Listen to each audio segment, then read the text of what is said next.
6월 1일 지방선거, 그 이전에 3월 9일 대통령 선거, 이 선거에 대한 이제 국민의힘 쪽에서는 승리의 원인, 뭐 이런 되게 이기고 나서 왜 우리는 어떻게 우리가 잘났기 때문에 이겼나 이런 얘기는 잘 안 하는데요. 이제 진 쪽에서는 패인 분석 이런 걸 합니다. 그래서 조선일보에서 이제 인용해가지고 분석한 내용하고 한겨레에서 인용해서 분석한 내용들, 정치 평론가들 또는 정치 전문가들, 교수들 이렇게 이제 인용을 하고 있는데 그 양쪽을 다 소개를 해드리겠습니다. 더불어민주당이 패배한 이유, 뽕에 취했기 때문이랍니다. 국가를 무조건 옹호하면은 국뽕, 민주당을 무조건 옹호하면 당뽕. 제가 방금 만든 말입니다. 당뽕에 취했기 때문이다. 무조건 우리 편은 오라. 문재인 대통령을 이제 옹호하면 우리 인이 하고 싶은 대로 다 해. 이재명을 옹호하면 우리 명이 하고 싶은 대로 다 해. 이제 이른바 이런 것들이 이제 당뽕인 거죠. 제가 소개해드리겠습니다. 더불어민주당의 선거평가 토론회에서 친명 진영과 친문 진영의 자화자찬과 네 탓이 아니라 네 탓이야라는 공방 탓에 정작 반성과 쇄신이 이루어지지 않았다. 그러니까 대통령 선거와 지방선거 사이에 반성과 쇄신이 없었다. 일부 초선 의원들이 강성 지지층만 바라보는 팬덤 정치에 골몰하고 있었다. 예를 들면 철험회. 외부 전문가들의 이런 신랄한 비판이 있었습니다. 최병천 한국사회여론연구소 부소장 이런 말을 했습니다. 민주당을 떠도는 두 개의 유령이 있다. 이재명 의원에 대한 젖잘싸, 졌지만 잘 싸웠다라는 유령과 문재인 전 대통령에 대한 잘했지만 졌다라는 유령이 있다. 어려운 선거 구도에서 이재명 의원의 개인기로 잘 싸웠다는 친명계의 주장, 그리고 문재인 전 대통령은 성공한 대통령이라는 친문계의 주장, 양쪽이 유령이라는 겁니다. 유령. 나는 잘했지만 너 때문에 졌다는 머리끄덩이 싸움에서 벗어나야 한다. 밖에서 보면 지금 서로 머리끄덩이를 잡고 지금 서로 이렇게 흔들고 있다는 뜻이죠. 이은영 휴먼앤데이터 소장 이런 말을 했습니다. 민주당이 국민의힘보다 선거 캠페인이 전반적으로 떨어졌다. 윤석열 대통령 배우자의 무속 이슈에 올인한 측면이 있었다. 이재명과 이낙연 측이 경선 이후에 원팀을 이루지 못했다. 공천 과정에서 중앙당이 오락가락 그런 행보를 보이는 것도 패인 중에 하나다.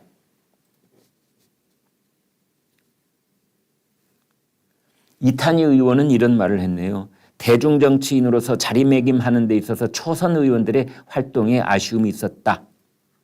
외부에 단순히 편성하고 일부는 극단적으로 혐오의 정치가 커지도록 하는데 잘못된 영향을 미치는 경우도 있었다.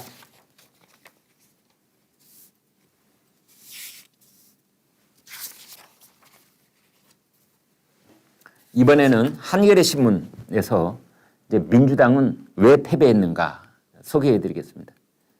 조국 사태에서부터 이미 시작됐답니다. 민주당의 패배는 조국 사태에서부터.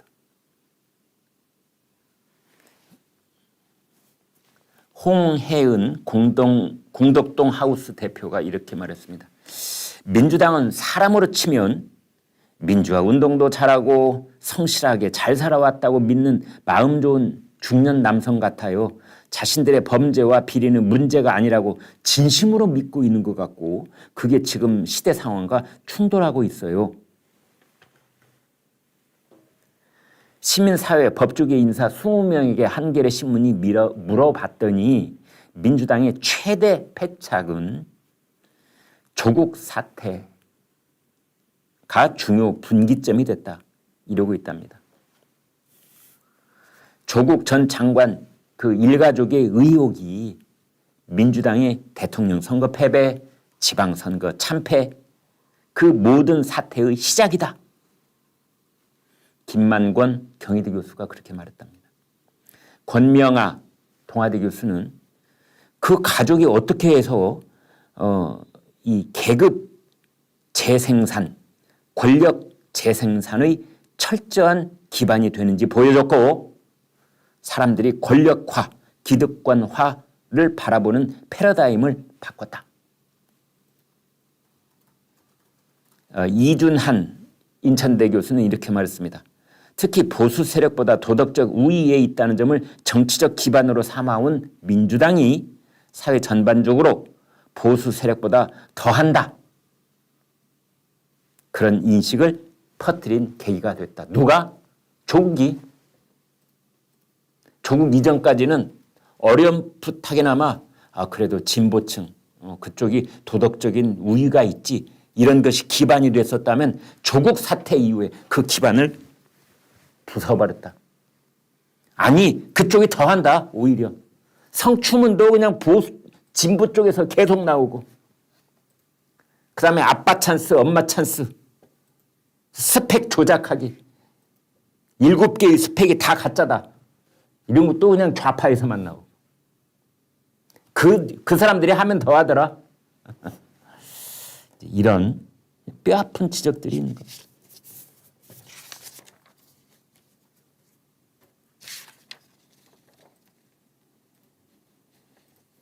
그러니까 말하자면은 이 도덕적 우위가 이제 금이 가고 균열을 가지고 오고, 그런데도 불구하고 진보적 가치 왜곡을 통한 정당화를 하고, 말이 복잡하니까, 그러니까 도덕적으로 이미 무너졌는데 무너진 그 상태에서 뼈저린 반성을 하는 것이 아니라 무너진 것을 오히려 정당화를 하고 옹호를 했다는 거죠. 그러면서 팬덤 정치가 강화가 된다. 왜? 이 팬덤들, 강성 지지층들은 무조건 잘했다고 하니까. 조국이 아무리 그래도 우리 조국은 골고다 언덕을 오르는 십자가를 진 예수님이나 같아요. 이거 뭡니까? 아니, 대법원에서 7개 스펙이 다 가짜라고 했는데 우리 골고다를 오르는 예수님, 이게 뭡니까? 국민 정서와 완전히 동떨어진 팬덤 정치인 겁니다. 그러니까 도덕적 기반의 붕괴, 가치관을 전도시키는 정당화, 팬덤 정치의 강화, 왜곡, 그 다음 선거 참패. 이렇게 원인 분석을 하고 있습니다.